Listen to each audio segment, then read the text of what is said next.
எத்தனை பேர் எனக்காக இயேசு மரித்தார் சொல்லுங்க.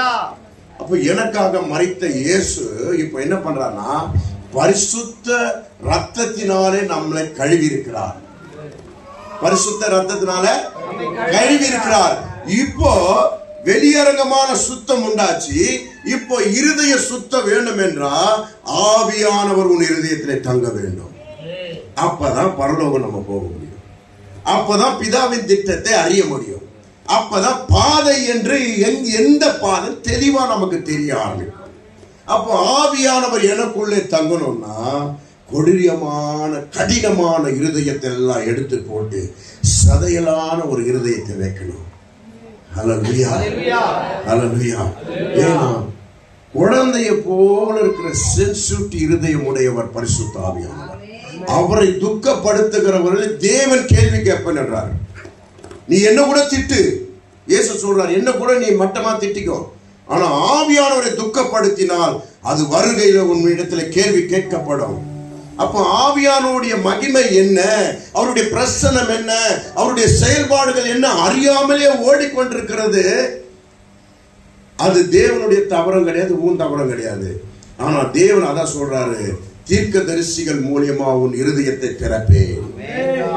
அப்ப நீ அதை கேட்டு மனம் திரும்பினால் பரலோகம் நிச்சயம். இல்லை என்ன அக்கினியான கடல் என்று ஆண்டவர் சொல்கிறார். ஹல்லேலூயா. இப்போ நம்ம இருதயத்தை திறந்து வழியை தெளிவாய் காண்பிக்க வேண்டும். பரிசுத்த ஆவியானவர் எனக்குள்ளே வந்து என் இருதயத்திலே தங்கி இருக்கிற கேடுபாடுகள் எல்லாம், போராமை, எரிச்சல், சண்டைகள், எல்லா காரியங்களையும் எடுத்து போடுகிறேன். சென்சிட்டிவான அந்த ஆவியானவர் கொஞ்சம் துக்கப்பட்டால அது எனக்கு கஷ்டமாயிடும் சொல்லி நம்ம கிருபையாய் அவர் மேல், மன துருக்கமாய் அவர் மேல் இருக்க கற்றுக்கொள்ள வேண்டும். ஹல்லேலூயா, ஹல்லேலூயா, ஹல்லேலூயா.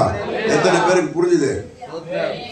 ஆவியானவர் இல்லைன்னா கிறிஸ்தவத்துக்குள்ள இருக்கவே முடியாது. ஆவியானவர் இல்லைன்னா இடர்ந்து வரும். முதலாவது உனக்குள்ள ஆவியானவர் வரனால 3 காரியங்களை உங்ககிட்ட காண்பிக்கிறார். அந்த 3 காரியம் உங்ககிட்ட தருகிறார். அந்த 3 காரியத்தை கொண்டு நீ சென்சிட்டிவா பலன் அடைந்து அவரிடத்துல நன்மை பெற்றுக்கணும். அந்த 3 காரியம் என்ன? முதல்ல அவர் எனக்கு கொடுக்கிறது அந்த 3 காரியம் என்ன? அதை நல்லா கவனித்து பார்த்தோம்னா, நீங்க புறஜாதியா இருக்கும் போது, நீங்க வேற மார்க்கமா இருக்கும் போது, நீங்க வேற தேவனை தொழுது கொள்ளும் பொழுது, இப்போ ஆண்டவரை அறிந்து கொண்டீங்க. இவர் ஜீவனுள்ள தேவனா இருக்கிறதுனால இவர் உங்களுக்குள்ளே வந்து 3 காரியங்களை செய்ய விரும்புகிறார். என்ன காரியம்? 3 காரியம். அது என்னன்னு பார்ப்போம். ஆவியிலே ஆராதனை பண்ணும்படியான பலனை நமக்கு தருகிறார். என்ன தராரு? ஆவியிலே ஆராதனை. இதுக்கு முன்னாடி தேவனை அறியாம இருந்தோம். இயேசு ஆராதனை பண்ணிட்டு இருந்தீங்களா? இயேசுவை தேவனை அறிஞ்சிருக்கீங்களா? இப்போ தேவனை ஆராதனை பண்ணணும் ஒரு எண்ணம் வருது. அந்த ஆராதனை எண்ணம் வரும்போது முழுமையா செயல்படுத்த இருதயத்தை ஒப்பு கொடுக்கணும். ஒரு ஆலயத்தில் ஆராதனை நடக்குதோ இல்ல உங்க வீட்டுல ஆராதனை பண்ணுகிறையோ, அது முழு மனசோடு பண்ண கற்றுக்கொள்ள வேண்டும். பயத்தோடு பண்ண கற்றுக்கொள்ள வேண்டும். கெட்ட குணங்களோடு நிற்கக்கூடாது, மாம்ச சிந்தைகளோடு இருக்கக்கூடாது. அடுத்த வினாடி நான் இதை முடிச்சுட்டு போய் என்ன பண்ணணும்னு சொல்லி டைம் வச்சுட்டு வரப்பாரு, அந்த டைமோட பண்ணக்கூடாது. கொடுக்கிற நேரம் கர்த்தருக்காக உண்மையாய் கொடுக்க கற்றுக்கொள்ள வேண்டும். அவர் மேல் அன்பு செலுத்தி கொடுக்க கற்றுக்கொள்ள. அங்க இருந்துதான் எனக்கு நன்மைகள் வரும். சொல்லுங்க, எந்த வேலை ஸ்தலத்துல இருந்தவன் வராது, எந்த காரியத்துல இருந்து உனக்கு நன்மை வராது, அவர்கிட்ட இருந்துதான் நன்மை வர வேண்டும். ஹல்லேலூயா. கொடுக்காத மனுஷன் எல்லாம் கொடுக்க செய்யும்படியான கிருபை அவரிடத்திலே உண்டு. அப்போ ஆராதனை என்பது ஜீவ பலியாய் உண்மையாய் ஒப்பு கொடுத்து ஆராதனை பண்ணணும். ஹல்லேலூயா. அப்போ உன் இருதயத்தை மாற்றி ஆராதனை பண்ணும்படியான ஒரு எண்ணத்தை எனக்கு கொடுக்கிறார் பாருங்க. அது முதல் ஸ்டெப். ஆவியானவர் உனக்குள்ளே ஒரு ஊன்றுதல் வைக்கிறது உனக்கு முதல் ஸ்டெப். அதுல நீ பரிபூரணமா ஜெயம் எடுக்க கற்றுக்கணும். அவரை மகிமைப்படுத்த வேணும்னா ஆராதனை பண்ணணுமா? அவரை உயர்த்தணும்னா ஆராதனை பண்ணணும். இந்த ஆராதனை எப்படி வந்தது? ஏன் தேவனை நான் ஆராதனை பண்ணணும்? தேவர்கள் பண்ணட்டுமே. அவர் தேவன்னா தேவர்கள் ஆராதனை பண்ணட்டுமே. நான் சும்மா தூரமா வந்து அப்படியே எல்லா குணத்தோட இருந்து கையெழுத்து கும்பிட்டுட்டு போயிடனே அப்படின்னு சொல்றதுக்கு இவர் கல்லோ மண்ணோ மரமும் அல்ல. இவர் ஜீவன் உள்ள தேவன். இவர் ஜீவன் உள்ள தேவன்.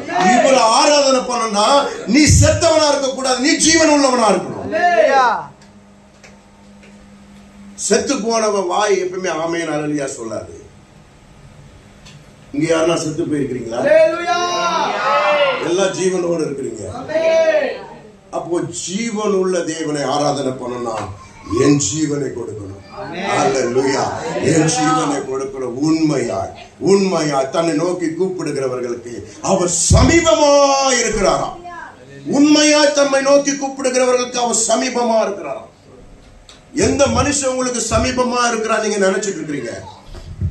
கேட்ட உடனே இந்த மனுஷனுக்கு உதவி செய்வான், கேட்ட உடனே அந்த மனுஷன் செய்வான், என் தாய் தகப்ப இருக்கான், என் அண்ணன் தம்பி இருக்கிறான், எனக்கு என்ன கவலை இருக்குது, அவங்க கிட்ட ஒரு போன் வச்சு கேட்டா உடனே கொடுத்துருவாங்க அப்படின்னு யார் நினைச்சிட்டு இருக்கீங்க? அந்த எண்ணத்தை கைவிடுங்க. அந்த எண்ணத்தை கைவிடுங்க.